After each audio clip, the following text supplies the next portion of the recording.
మీ మోకాల నొప్పులకు ఎటువంటి సర్జరీ లేకుండా ఎపియాన్ పెయిన్ క్లినిక్ అందిస్తున్న అత్యాధునిక చికిత్స.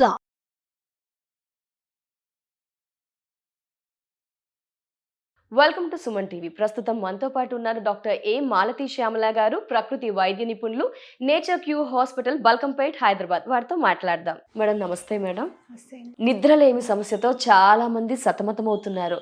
చాలా అనారోగ్య సమస్యల్ని కొని తెచ్చుకుంటున్నారని వారికి తెలుసు. బట్ ఏం చేయలేకపోతున్నాం, నిద్ర రావట్లేదు. ఆ టైంలో మొబైల్స్ చూస్తూ ఉంటాము, గ్యాడ్జెట్స్ చూస్తున్నాం, సినిమాలు చూస్తున్నాం. పిల్లలు కూడా అలాగే తయారయ్యారు మేడం. మరి ఏంటి ఈ సమస్యని ఎలా అధిగమించవచ్చు? న్యాచురోపతి ద్వారా మీరు ఈ సమస్యని ఏ విధంగా తగ్గిస్తారు? మీరు ఏమైనా టిప్స్, సలహాలు తెలియజేస్తారా మేడం? దానికి ఆన్సర్ మీరే చెప్పేశారు. కానీ నిద్ర రావట్లేదు మేడం, సమస్య నిద్ర లేదు. నిద్ర లేని తనానికి కారణాలేంటో మీరే చెప్పేశారు కాబట్టి ఆ కారణాలు ఏవైతే ఉన్నాయో అవి తగ్గించుకుంటే ఆటోమేటిక్ గా నిద్ర వచ్చేస్తుంది, తగ్గిపోతుందంటే. నిద్ర రాకపోవడం వల్లే కదా మేడం దానికి అడిక్ట్ అవుతున్నాం మేము. అసలు యాక్చువల్ గా ఏంటనంటే శరీరానికి తగినంత శ్రమ ఇవ్వకపోవడం. కష్టపడుతున్నారు కదా మేడం, ఎక్కడ కష్టపడుతున్నారు? డెస్క్ టాప్ మీద ముందు కూర్చొని కష్టపడుతున్నారు, వ్యాయామం చేస్తున్నారు. ఇంకొకటి ఏంటంటే విపరీతమైన స్ట్రెస్. ఈ టార్గెట్ నేను కంప్లీట్ చేయాలి, ఈ రోజు నాకు ఇది టార్గెట్ అయిపోవాలి కాబట్టి నిద్ర వస్తున్నా కూడా ఆపుకొని ఆ టార్గెట్ ని కంప్లీట్ చేస్తున్నారు. ఒక ప్రణాళిక అనేటటువంటిది లేదు, దేనిలో ఒక టైం టేబుల్ లేదు. దీని తర్వాత ఇది చేద్దాము అనేటటువంటిది, రేపు చూద్దాంలే, రేపు చేసుకుందాంలే, అలా ఆలోచన చేసుకుంటూ వెళ్ళిపోయి అంతా ఒకటేసారి చెయ్యాలి అనేటటువంటిది క్లబ్ చేసుకొని ఆరోగ్యం, నిద్ర లేని సమస్య వస్తుంది. ఎందుకంటే రేపు పొద్దున నేను ఈ టార్గెట్ కంప్లీట్ చేయాలంటే ఈ రోజు రాత్రంతా కూర్చొని చేయాలి, కనీసం ఒక వారం రోజులు. అది కంటిన్యూస్ గా ఏమైపోతూ ఉంటుంది అని అంటే అదే శరీరానికి అలవాటు అయిపోతూ ఉంటుంది. ఆ టైం లోపల నిద్ర రాకుండా అయిపోతుంది. ఫస్ట్ ఆఫ్ ఆల్ ఇదొక స్ట్రెస్, ఇదొక సమస్య వస్తుంది. ఇంకా కొన్ని నర్వ్స్ డిజార్డర్స్ వల్ల కూడా సమస్య అనేటటువంటిది చాలా వరకు ఉంటుందన్నమాట. కొంతమందికి ఏజ్ పెరుగుతూ ఉన్నా కూడా నిద్ర రాకపోవడం ఉంటుంది. చాలా మందికి ఏజ్ తోటి కూడా నిద్ర సమస్య అనేది ఉంటుంది. అంటే రాత్రిపూట వాళ్ళు తక్కువ నిద్ర పోతూ ఉంటారు, పొద్దున పూట మధ్యాహ్నం పూట పడుకుంటూ ఉంటారు కొంతమంది. సో అలా వాళ్ళకి సమస్య ఉంటుంది, ఏజ్ తో కూడా ఈ నిద్ర లేని సమస్య. కానీ యంగ్ వాళ్ళకి ఏంటి అనేసి అంటే మెయిన్ గా వాళ్ళ ఈ అడిక్షన్స్. ఫస్ట్ వాళ్ళు ఇదొక ఆల్కహాల్ కన్నా పెద్ద అడిక్షన్ ఏమైపోయింది అని అంటే సెల్ ఫోన్ చూడడం. దాని వల్ల ఎక్కువ సమస్య. అవును, అది ఎక్కడ పైన సెల్ ఫోన్ మనకి ఒక ఏమైపోయింది, అత్యవసరమైనటువంటి వస్తువులాగా అయిపోయింది. ఒక్క నిమిషం సెల్ ఫోన్ చూడకపోతే, వాట్సాప్ చూడకపోతే, మెసేజ్ చూడకపోతే నిద్ర పట్టడం కాదు, ఏమైపోతుందా అనేటటువంటి ఒక భయం ఏర్పడిపోయింది అనమాట. ఆ భయంతో ఏమైపోతుంది, కంటిన్యూస్ గా అదే చూడాలని అనుకుంటూ ఉంటారు.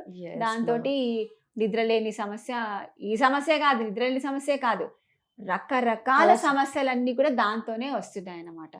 మెయిన్ గా రాత్రిపూట ఎక్కువ టైం కాలక్షేపం అంతా దాంతోనే చేస్తున్నారు. 10 గంటలకు పడుకొని 4-5 గంటలకల్లా లేచారనుకోండి, అది ఎంత ఏమంటారు దానికి, మంచి స్లీప్, గుడ్ స్లీప్.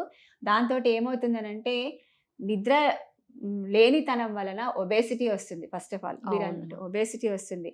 దాని తర్వాత అనేకమైనటువంటి స్త్రీల లోపల ఆరోగ్య సమస్యలు వస్తున్నాయి. అంటే పిల్లలు, చాలా మందికి పీసీఓడి పేరు విన్నారు కదా, పీసీఓడి సమస్య వస్తుంది. దాని నుంచి సంతానం లేని సమస్య వస్తుంది. దాని నుంచి రకరకాల ప్రాబ్లమ్స్ అన్ని వస్తున్నాయి అన్నమాట.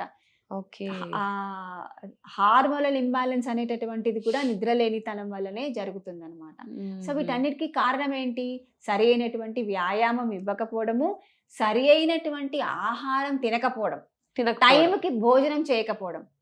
ఇప్పుడు అర్ధరాత్రి 12:30కి భోజనం చేస్తే నీకు ఎప్పుడు నిద్ర రావాలి?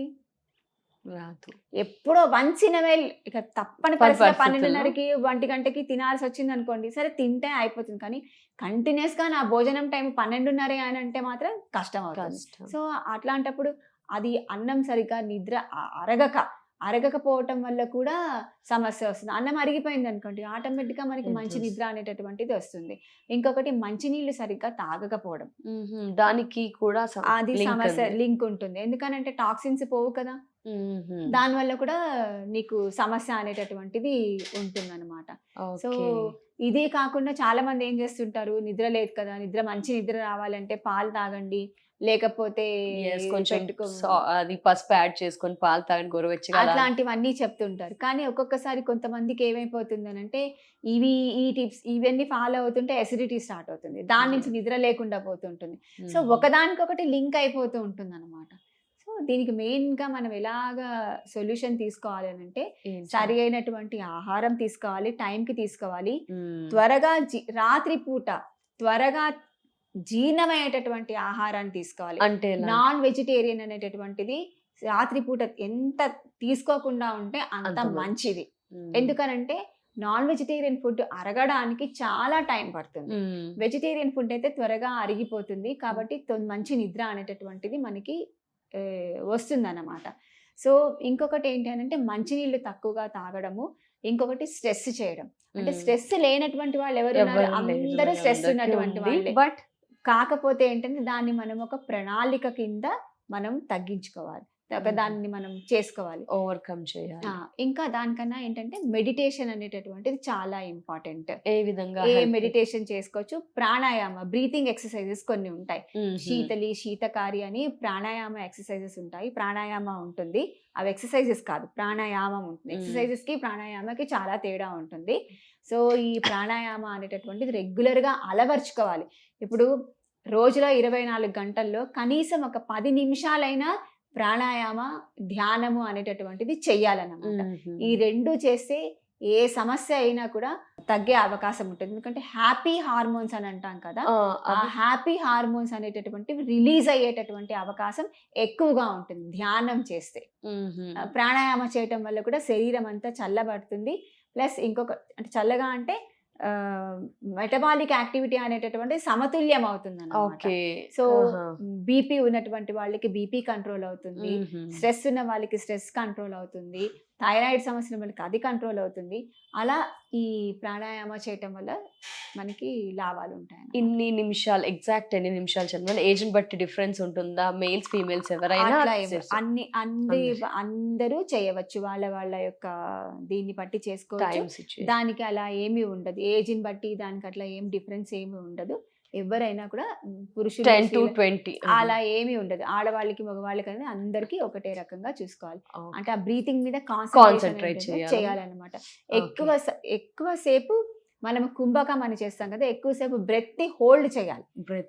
హోల్డ్ చేసే ఇన్హేల్ చేశాక బ్రెత్ ని హోల్డ్ చేసే కెపాసిటీని మనం మెల్లమెల్లగా పెంచుకుంటూ వెళ్తే అప్పుడు మనకి సమస్యలు చాలా వరకు తీరుతాయి అన్నమాట. చేసుకోవచ్చా మేడం? ఎవరైనా ఎక్స్పీరియన్స్ పర్సన్స్ తోటి ఫస్ట్ ఆఫ్ ఆల్ ట్రైనింగ్ అయిన తర్వాత నిదానంగా మనం చేసుకుంటూ వెళ్ళాలి. దాని తర్వాత ధ్యానం చేయాలి. ధ్యానం అనేది చాలా మంది మెడిటేషన్ ఎట్లా చేయాలి, ఫస్ట్ కళ్ళు మూసుకోగానే ఏవేవో ఆలోచనలు వస్తాయి, రానియండి. ఇప్పుడు వచ్చిన ఆలోచన రేపు ఇంకో 10 నిమిషాలలో ఉండదు, 10 నిమిషాల ముందు వచ్చినటువంటి ఆలోచన ఇప్పుడు ఉండదు. ఎన్నైనా రానియండి కంటిన్యూస్ గా. ఫస్ట్ ఇనీషియల్ గా ఎన్ని ఆలోచనలు వచ్చినా ఏం ప్రాబ్లం ఏమి ఉండదు, కంటిన్యూస్ గా వస్తూ ఉంటే అది మెల్లమెల్లగా అలవాటు అయిపోతూ ఉంటుంది. Thank you so much madam, valuable information. నమస్కారం.